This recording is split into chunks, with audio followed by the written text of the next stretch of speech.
I did well in sciences in school and things like that. And of course, I was always doing weird little experiments, in my yard or in the house, always taking things apart. Oh wait, you But have to define. Well, you're doing weird experiments in the yard. What is one such I was really hoping you experiment? wouldn't ask about that. Um, First I got your voicemail, then I got you. We can meet in person or maybe on Zoom. So tell me what's your genre, tell me what do you do? I'd like to know the things that specifically make you. Hey, I'm Tim Barnes. You are the genre, and in every episode of this show, I ask a guest about the first genre that inspired them, the first craft that they pursued, and how they feel about that craft now. And I ask that because I just think that it helps give a structure for something that can feel kind of chaotic. Your answers to those questions can let a map emerge about why you've done the things that you've done over your career and what the through lines are for your career. Because I'm someone who has a very Forrest Gump esque career. I've done a lot of different things. I'm a multi hyphenate, and these days everyone is a multi hyphenate. Being a multi hyphenate on some levels can make you feel guilty and can make you feel like you didn't have any focus. But these days, everyone has to do multiple things. Everyone has to have multiple gigs to survive. And I kind of see the term multi hyphenate fading away because that's becoming the norm. And that all ties directly into what I'll be talking to this week's guest, Ben Holbrook, about. Ben Holbrook is a very talented playwright and performer. He has an incredibly funny scripted audio series called Kepler's Ark, which you should all check out. And he's a writer on a scripted audio series that I created called Judge Travis. And Judge Travis is a full circle moment for me because it kind of is a cap on this winding career that I've had. I used to do a lot of podcast production. I used to do a lot of stand up. I've written for television. I've been a web producer. I've kind of always been riding this wave of what new media is. And then I had this section of my resume where I was writing for old media. I was writing for cable networks like Nickelodeon and broadcast networks like NBC when I wrote for The Tonight Show. And so when I had the chance to make this scripted audio series, Judge Travis, which you can listen to for free on any podcast app, I felt like, wow, I can put everything that I've learned into one package. And the really fun part of that journey has been bringing other people on board. So in the first half of this conversation with Ben Holbrook, we'll be talking about the episode of Judge Travis that he wrote called Fathers versus Sons. Judge Travis is, of course, about the behind the scenes of a TV court show and how what happens in the judge's personal life affects his verdicts. Bashir Salahuddin from Southside plays the judge. Langston Kerman from Insecure and so many other great shows plays the producer, Jax. And Brandy Denise, the hilarious comedian, Brandy Denise, plays the bailiff, Raquel. But we also have Keisha Sharp, who I'll be interviewing later in this run of Judge Travis-related episodes of You Are the Genre. She plays Percy's wife. And there's a sweet moment in episode 5 that involves Shirley Travis, played by Keisha Sharp. And what Ben Holbrook does in this episode is really expand the palette of Judge Travis. I think this episode explores the full range of the show, and it's something that I can hope we can expand on at some point down the line, either with another season in the audio realm or another season, as a TV show of some sort. Who knows? Who knows? But for now, please enjoy this conversation with Ben Holbrook. It's a great one. I was really excited to bring you on board because you have an incredible scripted audio series of your own called Kepler's Ark. And since we met at that one show, we've stayed in touch and always having strangely deep conversations, often while eating German sausage. yeah, yeah. Usually meats are involved. Yeah, it felt like you would be the perfect addition for this show that is, by all standards, a comedy, but has a few deeper layers that I was excited to dive into. And so the start off as one of those pitches where it's like, oh yeah, it's a premise that everyone feels like they can glom onto. And it's a premise that you say and everyone feels like they know what the show is. It's a show about a TV judge and how it happens in his personal life affects his verdicts. Yeah. It's It's one of the best pitches I've ever made, just of Yeah. how simple that is, It's so and it clean. opens up a whole world. But Yeah. diving into the world is the fun and sometimes challenging part. And so when I wrote the pilot, I realized, first of all, it was like, oh, the original pitch was pitching towards a specific talent. It was no longer tethered to a talent, and so I had this idea reflected back to me, and I had to be like, oh, this is just something I did, to keep things moving, just to have a meeting and, see what could happen. And then I was like, oh, how do I make myself, one, care about this, and two, turn it into like a beginning, middle, and end episode of a show. Yeah. I always knew that I wanted it to be like something like the Larry Sanders Show and the Bernie Mac Show were two of the prime influences. But then as I wrote it, I realized that a lot of the energy of my own grandfather, who I lived with for 6 months when I got my first TV writing job, was being poured into this character. And Yeah. so the only way to have a counterbalance to that would be to add a character who is a little bit like me. And so my grandfather had a lot of various children out of various wedlocks and things like that. Very complicated man, and I don't know if anyone Uh-huh. understood him. A very, Yeah. very Louisiana drawl. Most of my Mhm. most of my experience is just nodding, waiting for the delayed information to make sense in my head. So then I added this Yeah. character, Jax, who's this producer who's a little bit more of like an NPR-ish Black person. So the show's about all their conflict. And so when I got the writer's room together, I told everyone to think about that. Think about this, whatever sort of tension or friction or misunderstanding that you get when you go home, or like the older, Black male figures in your life. Yeah. And I guess I'm saying all this to see what it felt like on your end when you got brought into the room and you had to digest all this information. Like, what was that process on your side? Oh, I loved it. I thought it was so much fun to do that, because I think um uh, I think people in general, but especially Black people, I mean, we really respect our elders. It's so built into our culture to, like, you know, yes ma'am, no ma'am, yes sir, no sir. Um, grab this, do that. Like, we very much, defer to our elders, and at the same time, some of those elders are really interesting people, like you're you're watching the way that they interact with others. I remember a story where that my mother told me. Oh, I hope she doesn't get mad at me for telling this story. Where my uncle is a very physically imposing man, and to this day, I think he's in his 90s, and he's walking totally upright, no cane, looks pretty young. And when he interacts with you, he grabs you and he just shakes you.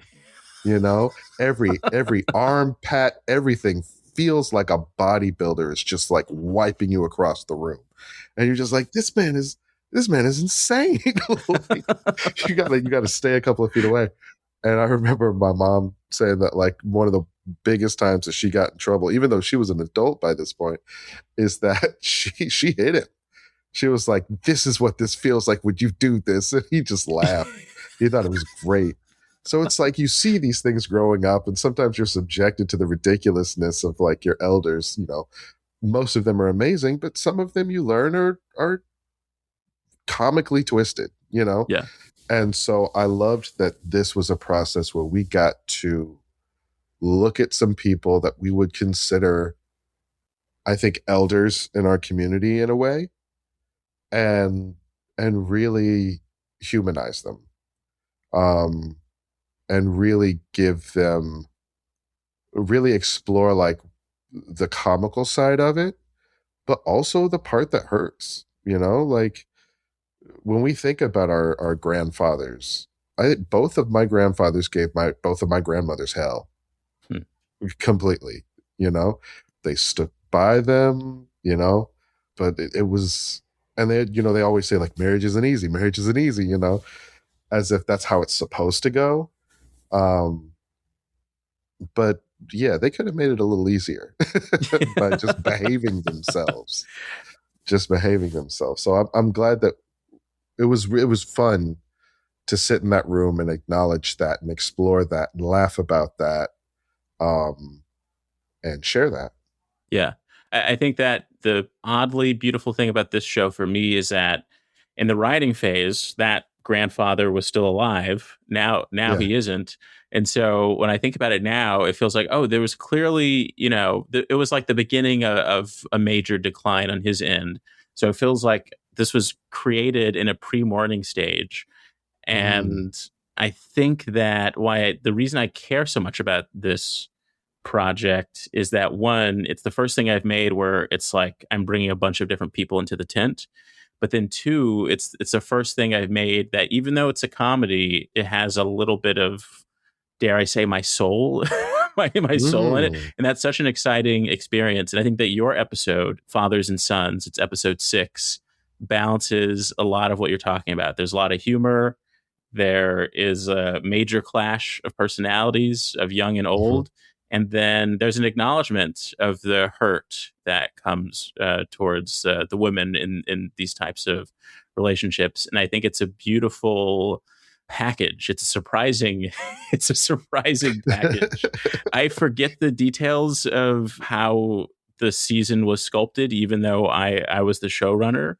But when I gave you your time to write this episode, was there anything personal beyond what you've already expressed that was kind of coming through here? Oh yeah. Oh, big time. I mean, I think two things specifically. I think one, personal history, and the other just personal feelings. And the personal history was, I remember the day that my dad taught me, um, basically the foundation of the rules of manhood. I was probably somewhere between 9 and 12. So let's say 10. and and we were talking about like the handshake, firm handshake, look in the eyes, don't break eye contact, like how to speak to someone, length of time you hold the handshake, all of these things. Mm. And I remember thinking the whole time, if it's this simple, then couldn't anybody just fake it? Yeah. Can't you just fake being a good, honest, trustworthy man by having a good, firm handshake, maintaining proper eye contact, speaking with a little bass in your voice, having this kind of, and me being a drama kid, I'm like, On top, oh, it's yeah. kind of like a costume, it's kind of like it's just a thing you pretend to do. I think that was a big part of what went into this episode. And I think they even talk about it a little bit in the episode. Yeah. And of course, as you get older, your family members, your friends, society, media puts more rules, on top of that of like what it takes to be a man. Did you clash with that? Because that was a big clash for me. And Steve Hart, like the whole Kings of Comedy type was as a part of who Percy Travis is.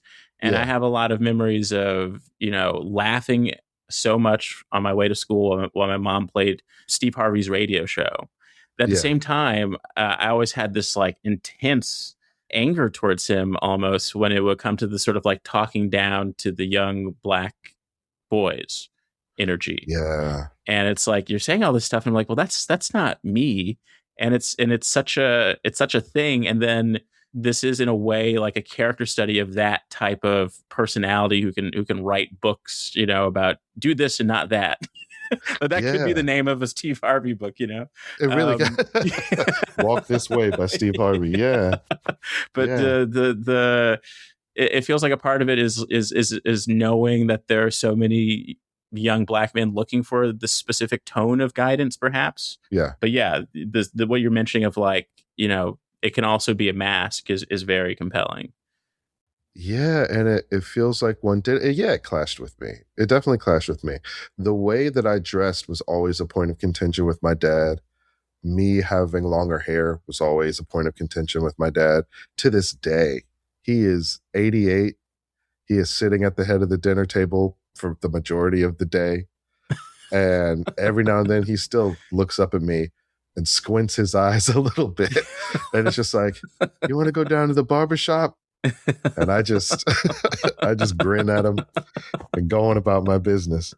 But yeah, there's just a very specific way things are supposed to be done, and a lot of those things were not, whether my clothes were too tight, whether my clothes were too baggy, um I mean, I'm sure he thinks shoulder pads should still be in blazers, like it just the way I wear my facial hair. There's all of these small things that add up, and we're always doing this mental math, looking at each other. I once got into, I wouldn't say it was an altercation per se, but it was a slightly heated conversation on the bus that was honestly, admittedly, none of my business. But there was a woman riding the bus with either her son or her little brother, but black woman, black little boy, and they were sitting and they were joking around, and the little boy was giggling, kind of like a and this guy in front of me, this older man, older black man, had enough, and he turned around and he said, "Hey man, hey, little boys are not supposed to laugh like that. Boys don't laugh like that. You cut it out." And before I could even stop myself, I was just like, bro, let him giggle. Like, Yeah. That's a happy child. Let that child be happy. Yeah. Like who are you? Just because you're on this bus and you're miserable doesn't mean you have to impart that misery on this child. Let this young brother laugh and feel joy. Yeah. With his mother or sister or aunt or whatever the relationship was. But it starts so early, and I just remember sincerely hoping that kid didn't get off that bus feeling insecure about and second guessing when he wants to laugh at something. Yeah.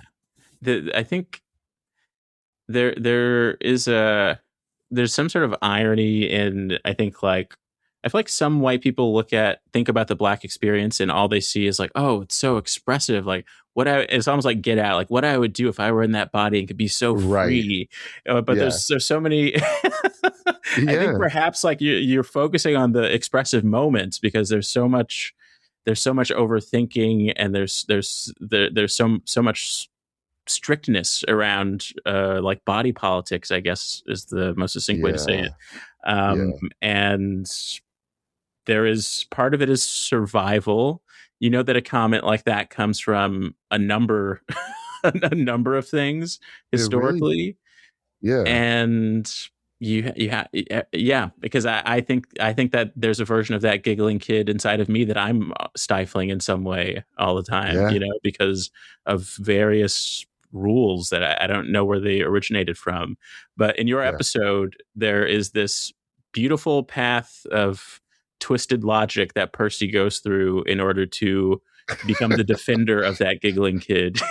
Yeah, right? That was actually maybe the most fun part of it was because writing the Dr. Robinson character was kind of stressful for me, right? That stressed me out because there were some prominent online figures I was watching to do it, and watching those figures stressed me out. The speech pattern, all of that. I was like, this really, I can't, who can listen to more than 5 minutes of this without just feeling terrible? But on the Judge Percy side, the fun thing about Percy Travis is that at his core, he's a good person. And there is just so many thick neckties and and shoulder padded suits and pinstripes and mustaches and pull out sofas and debaucherous nights just layered on top of that, and a troubling childhood as a child star on the only Black character in a white cast who had no name. So I mean, good Lord, I couldn't imagine. Yo, that would have been terrible. Who had no name?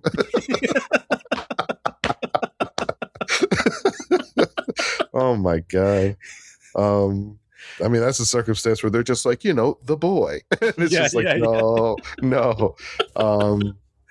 Yeah, and so he's got all that, but at the end of the day, he in his own way is trying to take care of people and take care of his own. And and you find that, reflected in his verdict. And it's like he may not like this kid. If this were his own grandson, he may be like, I don't even want to be in the same room with this child Yeah, yeah. right now. But like to be able to still, fight for what I think I would consider just like, I mean, we talk about being expressive, that freedom of expression of who you are without it being impeded upon, I think is important. It's something that we should protect, and Judge Travis in that moment, through that kind of twisted verdict, through this fight, through seeing somebody who kind of mirrors him in like a slightly more nationalist way, maybe, kind of backs off his own stance of it, even though he has made a tremendous amount of money being that person telling you how to be a man, how to be a family man, how to be a God-fearing man, how to be, how to be, how to be. Um, I remember this was one of the more surprising things my mother said to me when I was younger. Younger being my 20s, not young per se, but we talked about, this subject specifically, and she was saying, well, a lot of people when they don't have freedom don't feel comfortable around people who do. And they will try to put their shackles on you in order to make themselves more comfortable. And that extends to expression, I think. Honestly, I think it applies to expression more than anything. Yeah. That maybe, like you said, there's a little giggling kid inside of you that you stifle. That man on the bus is the same way. Yeah. And he's like, well, if I can't do this, you can't do this either. Yeah. It's kind of like the subtext under all of this. What's so funny is that even within the structure of, intense rules about suits is so much flair, there is so much expression. Yeah. But it's like a very constrained expression, but it's there, Yeah. Because some of those suits are loud. Yeah. And like, what do they call that? Does a shark skin, like that design on suits, or like the sheen? It's so elaborate, and it is so. It's like coming up with the specific code in which it's okay to be a man who's into fashion. Yeah, it's okay to be a straight man who's into fashion if it's for a pinstripe suit, But it's very much like you're really into fashion if you know all of this. If you know all of yeah, lapel thickness and pins and ties and bow ties and yeah. So let's rewind a little bit. I know of you as someone who does a lot of experimental things, not just in terms of being a playwright and being on stage, but also involving tech in some ways. But if we're to go back in time to 10 or younger Ben, what would you say is the first genre that called out to you? Genre, or the first creative spark? Yeah. I mean, I was always really into science. Like I was one of those kids who I had to get up really early because I went to school pretty far away. And in the morning, around 5-ish, 6-ish in the morning, there was a show on TV, actually Nickelodeon actually, called Mr. Wizard. So like I was a kid who used to get up and watch Mr. Wizard every morning. I don't remember what's Mr. Wizard?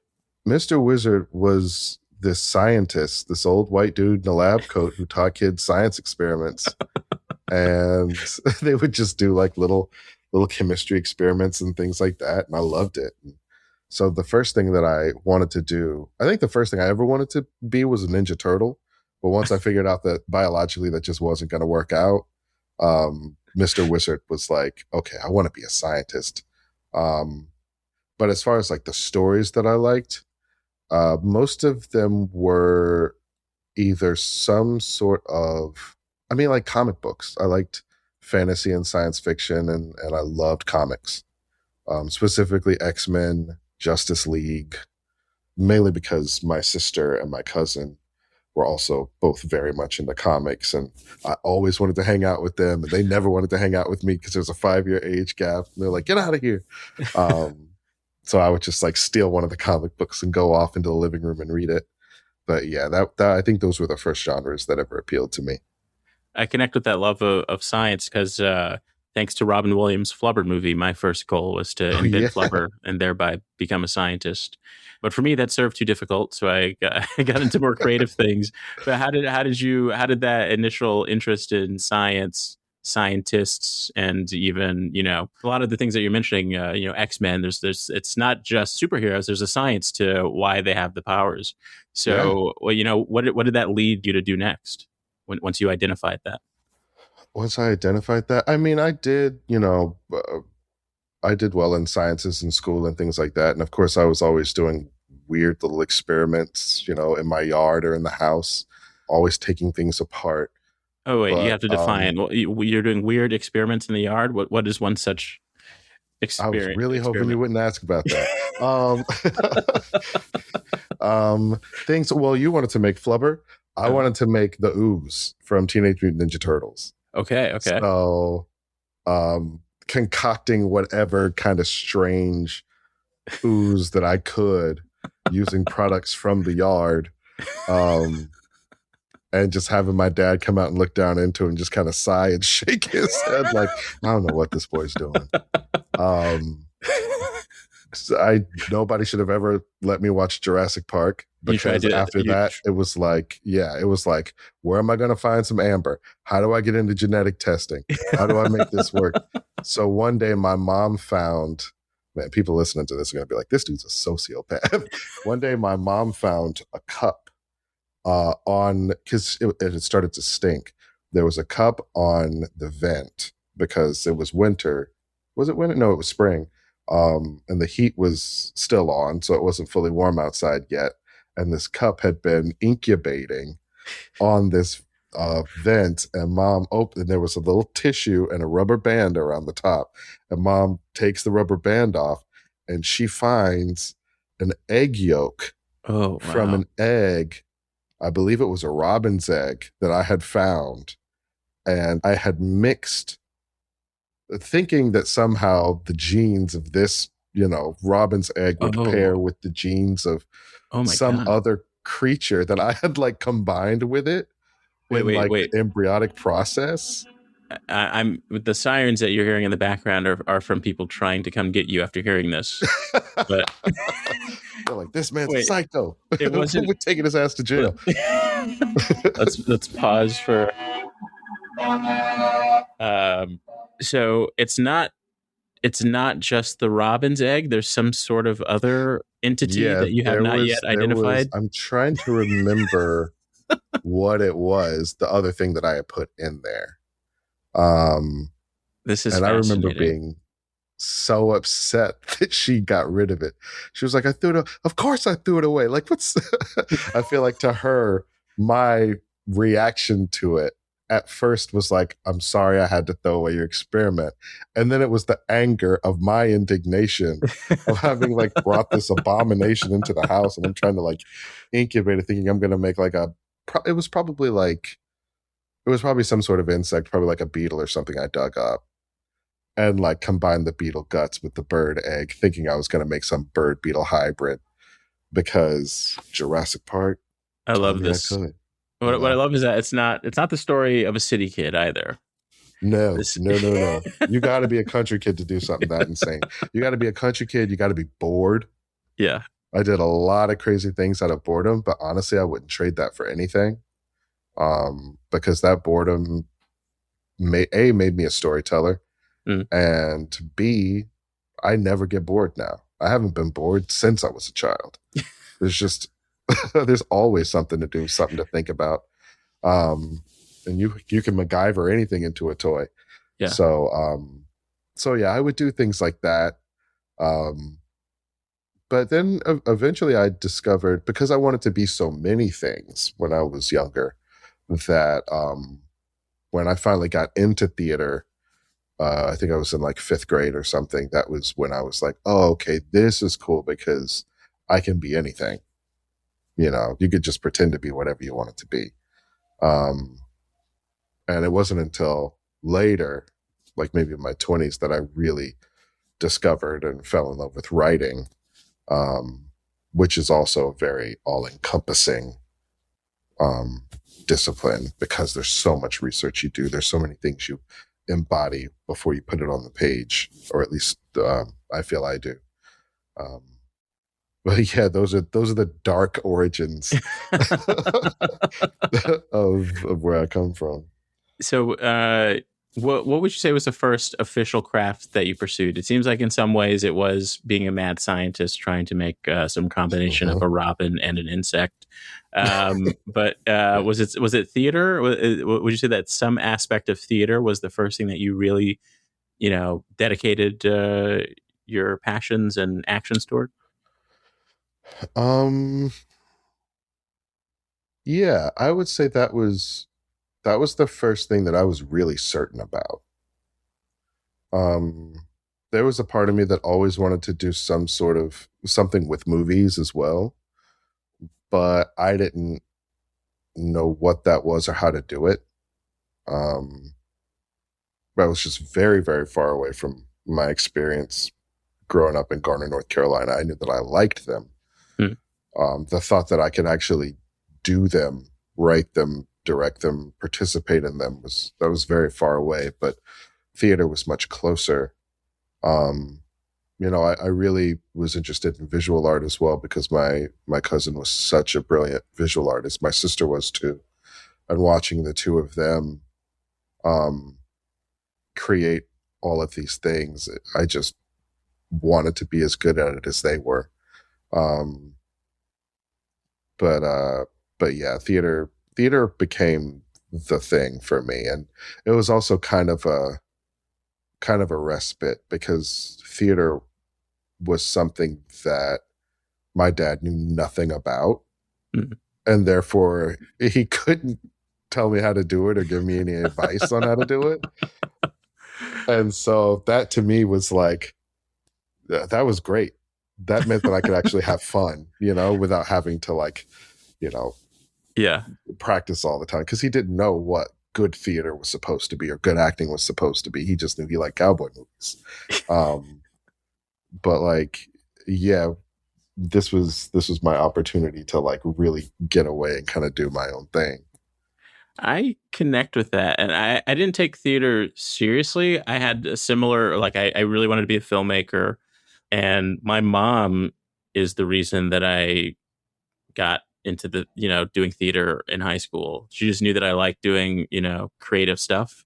And I Yeah, think that she just kind of insisted that I like become a tech at right. the high school theater, and that was an incredibly eye opening experience. It's the first time I met queer people. It's the first time, or not, probably not the first time I met, but the first time I got to meet people my age who are just like were an open book Yeah. in a number of ways, and it felt like a secret society at the high school. It felt Hmm. like the high school is kind of your domain all of a sudden after school, and there's this whole other world, and most of the people at school don't know about it. It's a Yeah. very surreal experience in, in that way. It's the magic of being a theater kid, and it's the reason why people just don't understand us. It's like it really is its own oasis where regardless of who you are outside of that room or that theater, once you get there, you're something else. You're part of Yeah. this community.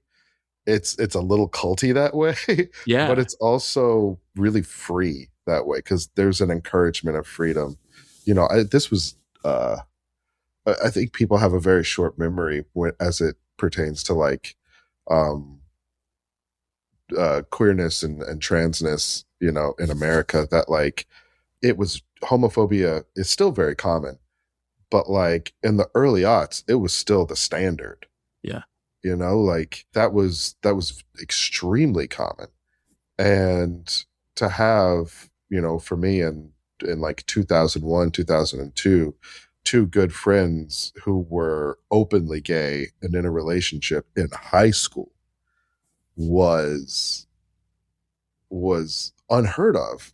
Yeah. to a lot of people and in a lot of places, and really opened my eyes to like the language I used and the way that I interacted with people and the language my friends used, and being like, I don't think you should say things like that. Like, I don't think we should interact with people like that. Like, leave people alone. Like, that's not funny. Yeah. And I think that was because the theater has always encouraged people bringing their best selves and their whole selves and their unencumbered selves, to the stage or to the wings, to the grid. Like any part of the theater you're in, we want the best, most authentic version of you, because we're trying to tell stories about humanity.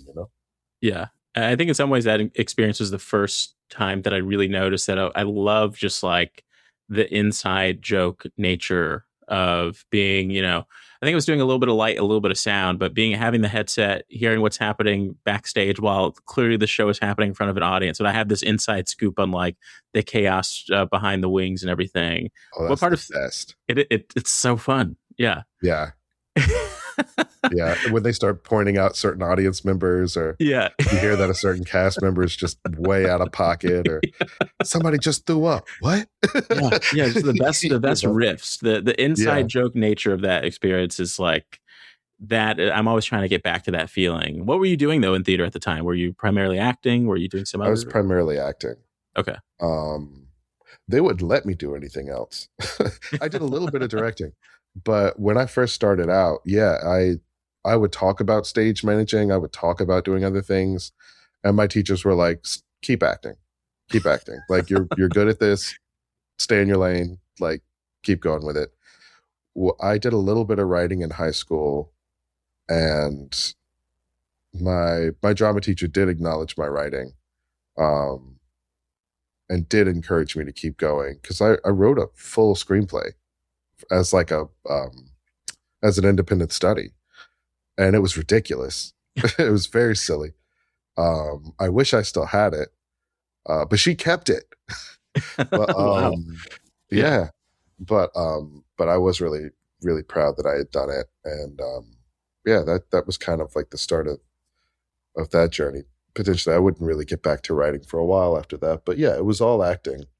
I think it's interesting that you mentioned, theater was this escape from an authority figure like your father who might enjoy telling you what to do, this and that. But then you get there and the people in charge are saying, hey, you should focus on this part though. So Yeah. it's freedom, but it's still like a little bit of like, steering you towards one particular path. Was that Oh frustrating yeah. for you in any sense? Or do you feel No, like they were really just like highlighting your strengths at that moment? I think they were highlighting my strengths, but also for me, if it's like, oh, you want me to stay on stage in front of everybody? You say I'm good at this? Great. I feel good about it.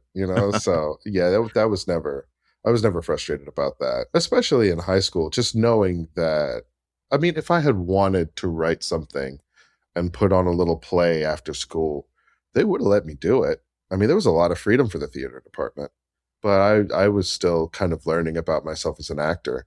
I was still very much at the beginning of that journey, and telling an actor to keep acting, I don't think they'll ever they'll ever turn that down. Did you take acting very seriously? Like you felt like there was a clear path and you had goals, moving forward Yeah, with it? yeah, for sure.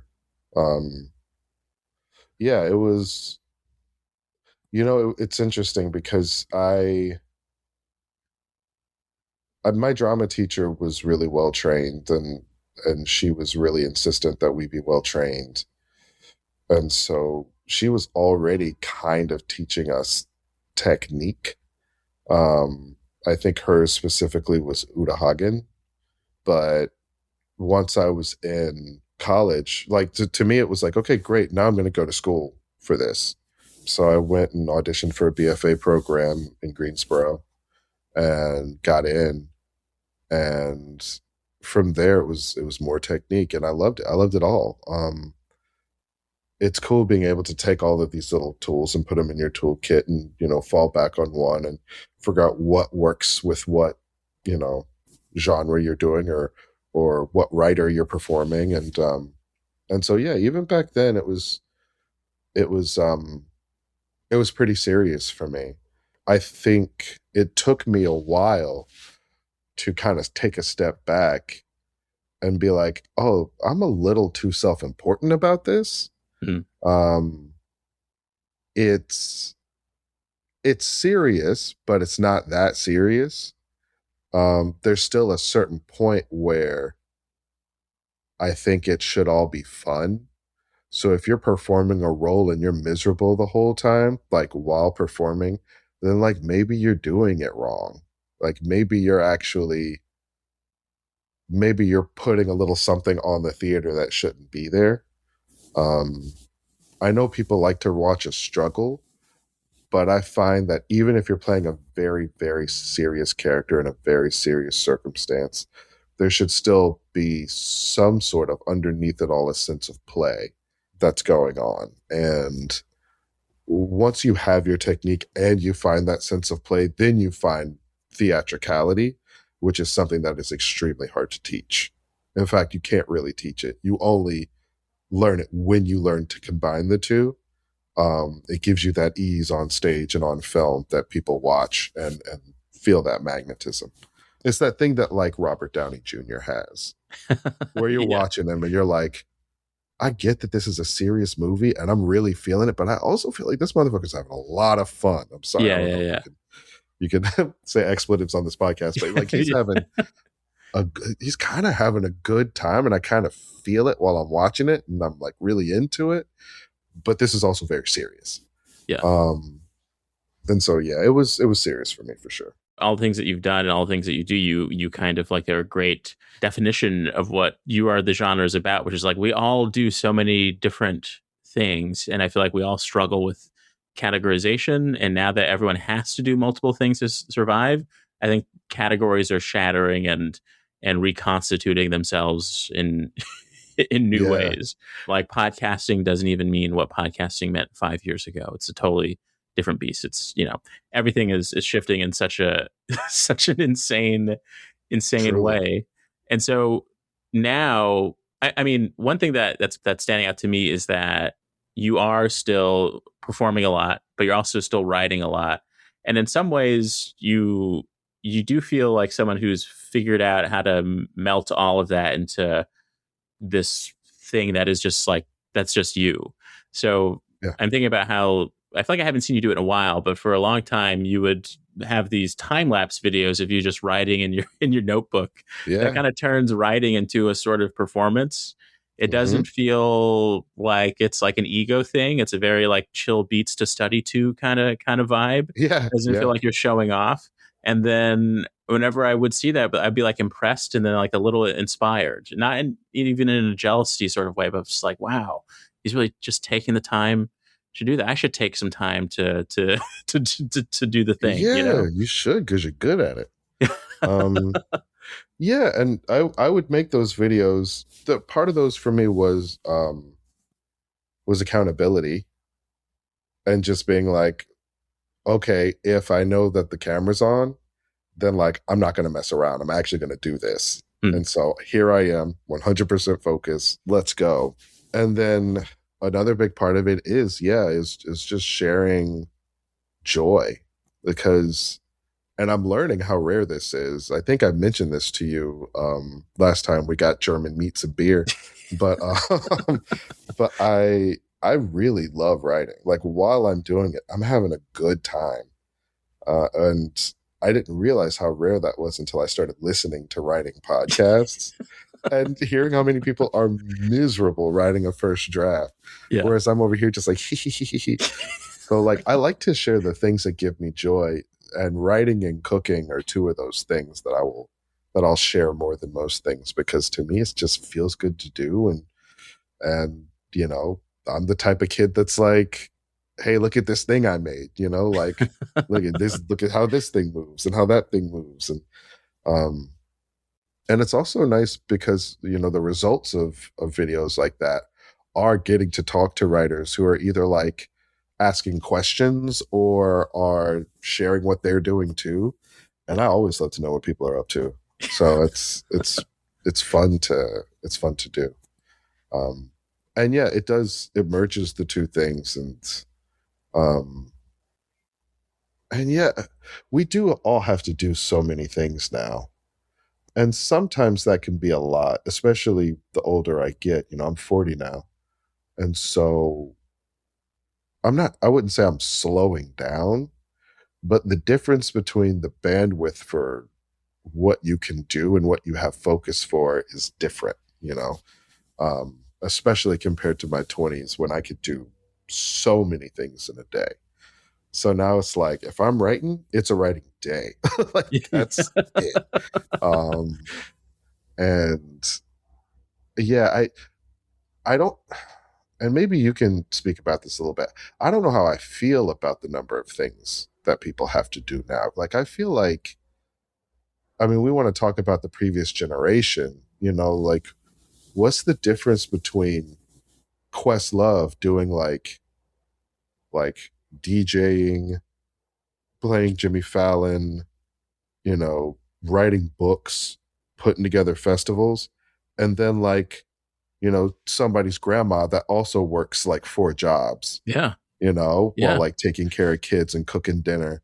And it's like, that's so interesting that I guess, I don't know Questlove. I would love to. He's brilliant. But there is a point where I would like to sit down and be like, hey, man, do you like doing all this stuff?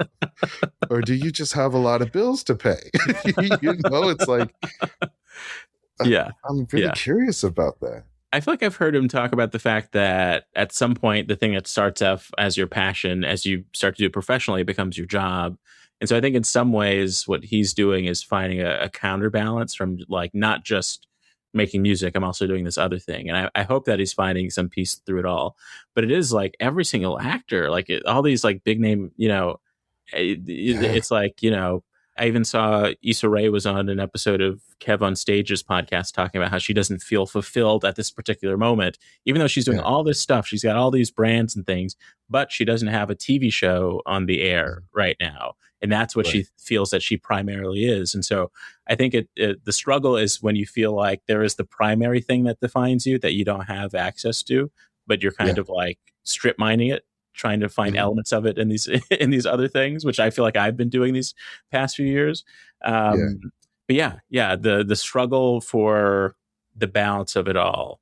And the lack of a concrete definition. I do think that this is a world that, your father talking to you when you're 10 years old, it's even harder to have that tough conversation with younger people now. Like I remember my parents sitting me down and teaching me what physical money is. And I don't know if that conversation still exists in that way in the world, like this is a dime. And I'm assuming they still happen because physical money is still here, but I don't know how much longer that's gonna be the case. I know, like what are the conversations gonna be now? Ugh. Like this is Chat GPT, or like this is what a bank balance looks like. I mean, so much of it is digital now. Yeah. Like, how can you grow up and it not just all feel like make believe when you don't have anything tangible, Yeah. But I mean, they're adjusting. But maybe that's why 6-7 makes so much sense to them and no sense to us. It's like to them, all of this is absurd anyway. So 6-7 is just an extension of that. And to them, it's fun. Yeah. And to us, it's like, where does it come from? Clearly a sign that we live in the Matrix, right? The last question of the show is, how do you feel about that first pursuit now? I think that maybe acting is the best pursuit to focus on for that last question. Like, how do you feel about how seriously you were tackling an acting career? I mean, I feel fine about it. I don't pursue it the way I used to. Once I discovered writing, acting took a back seat. I really did fall in love with creating worlds and characters and relationships. And in a way, while I'm writing, I get to pretend to be all these people writing from their perspectives, even during a dialogue. I get to play both characters while I'm writing dialogue. When I act when people ask me to. usually friends, and I'm lucky because a lot of my friends are very good directors and writers. And so I still have fun doing it, but there's no pressure. And because there's no pressure, it allows me to do it with a lot more joy. So it's something I'll always do. And who knows, maybe, as I transition a bit more into writing TV and film, it'll be something that I'll get to also do with people that I meet on, in TV and film. But right now I'm at such a good place with just enjoying doing it and meeting more writers that way and meeting more directors that way and getting to just have that theater community still. It's still really great. So yeah, I think that's where I am with it right now. Nice. Yeah. Well, that's the show. I think And you know what? My dad still doesn't know anything about any of this stuff. So we could talk about football. We could talk about all kinds of things. But once it gets to theater, he just kind of looks at me and just says, "Hey, man, you want to go to the barbershop?" I would just leave it there, bro. You just stay there. But yeah, thanks for joining me here, and I can't wait for the world to hear your episode and all the episodes of this season of Judge Travis. And I'm so glad that I found a way for us to work in this official capacity. Same. I am forever grateful, and also it was so much fun. It's such a beautiful room, and everybody is so talented. So I can't wait to hear other people's episodes too. Oh yeah, I interviewed Rebecca the other day, and she was like, "Yeah, I only listen to my episode. I'm going to listen to the rest as they come out." Is that the same boat that you're in?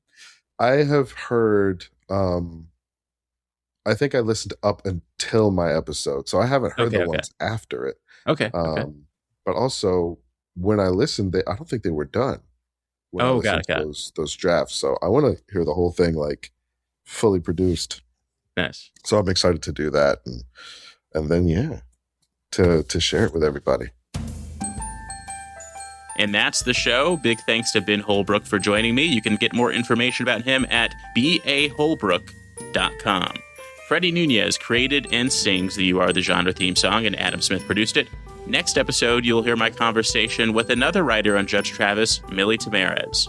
This is Tim Barnes signing off with your weekly reminder that you, yes you, are the genre.